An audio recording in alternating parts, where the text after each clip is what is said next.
그래서 1년생 가지의 결실하는 것이 있어요. 그런 것은 어떤 것이 있냐면 감밤, 포도, 감귤, 무화과, 비파, 호두, 호두 등이 있고요.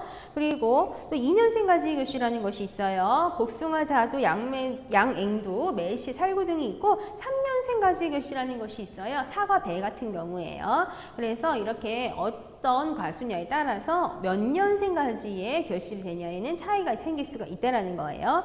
그리고 그 외에 생육 형태 조정 방법이 있는데요. 이런 다른 생육 형태 조정 방법들은 이제 우리가 용어의 정의들만 잘 기억을 하고 있으면 돼요. 먼저 적심이라는 것은요, 순지르기라고도 부를 수가 있어요.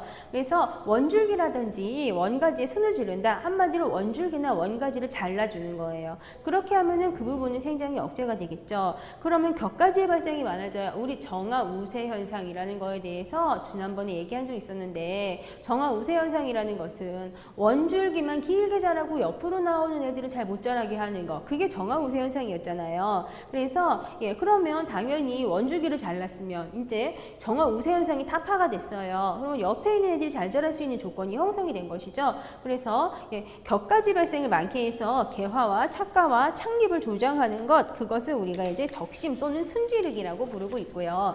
그리고 이제 적아라는 것이 있어요. 적아라는 것은 눈 따는 방법이다. 적자가 들어가면은 뭔가를 딴다라고 생각하시면 돼요. 그래서 적아는 눈 따기예요. 눈이 트려고 할 때에 필요하지 않는 눈은 손끝으로 따주는 것이 이게 적아고요. 환상박피라는 작업이 있는데, 환상박피는 환상이라는 거는 반지처럼 동그란 링 모양을 생각하시면 돼요. 그래서 동그란 링 모양으로 껍질을 까는 것이 환상박피가 되는 거죠. 그래서 줄기나 가지의 껍질을 3에서 6cm 정도 둥글게 벗기는 것이 환상박피라는 작업이고요. 그렇게 하면은 아무래도 우리 환상박피를 했다라고 한번 생각을 해볼게요. 그러면 이제 이런 부분에서, 여기서 이제 내가 만약에 요런 가지에서 환상박피를 했다라고 한번 생각해 볼게요. 그냥 이 부분을 한번 했다라고 한번 예를 들어 볼게요.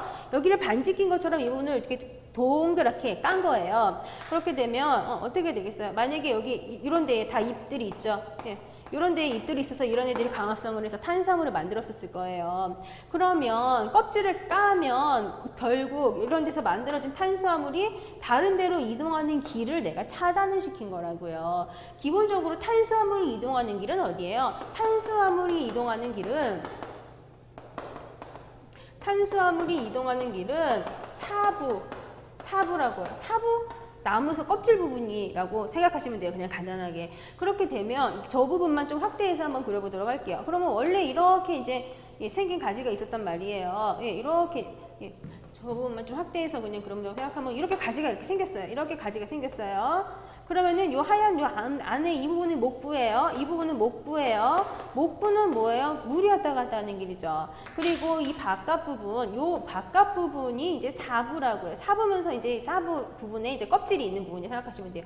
그럼 환상박피를 함으로써 여기 이 부분, 요 껍질이 있는 이 탄수화물이 왔다 갔다 하는 길을, 여기를 내가 깠어요. 그러면은 윗부분에서 내려오다가 길이 막혔잖아요. 그러니까 어쩔 수 없이 탄수화물이 윗부분에 몰려있을 수밖에 없는 거예요. 탄수화물이 여기 몰려서 밑으로 내려가지 못해요.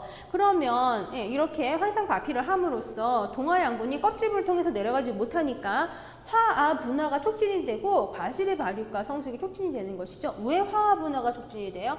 화아 분화가 촉진이 되려면 CN율이 높아야 되잖아요. CN율이 높아야지 개화결실 촉진이 되잖아요. 그렇기 때문에 개화결실 촉진 효과를 얻기 위해서 탄수화물이 못 내려가게 해서 이 부분 CN율을 높이겠다라는 것이 이게 환상박피가 되는 거예요. 적엽이라는 것은 잎을 따는 것이 적엽이에요. 그러면 잎이 너무 많으면 햇빛도 가리고 통풍도 안 좋고 하는데 따줌으로써 햇빛도 내려갈 수 있게 하고 또 여러 가지 이제 투강, 통풍 이런 것들이 다 좋아질 수 있겠고요. 절상이라는 거, 이 절상이라는 것은 눈이나 가지의 바로 위에 가로로 칼금을 싹 넣는 거예요. 그렇게 되어서 그 눈이라든지 그 가지의 발육을 조장시키는 것이 절상이라는 것이고요. 휘기라는 것은 언곡이라고도 표현할 수 있는데요. 언곡이라는 거, 이거는 이제 가지를 내가 휘게 하는 거예요. 그래서 가지를 수평이라든지 아니면은 그거보다 더 아래로 휘어서 가지 생장을 억제하고 정화 우세성을 이동을 시키겠다라는 거죠. 그래서 기부에서 가지가 생기도록 하는 것이 휘기예요.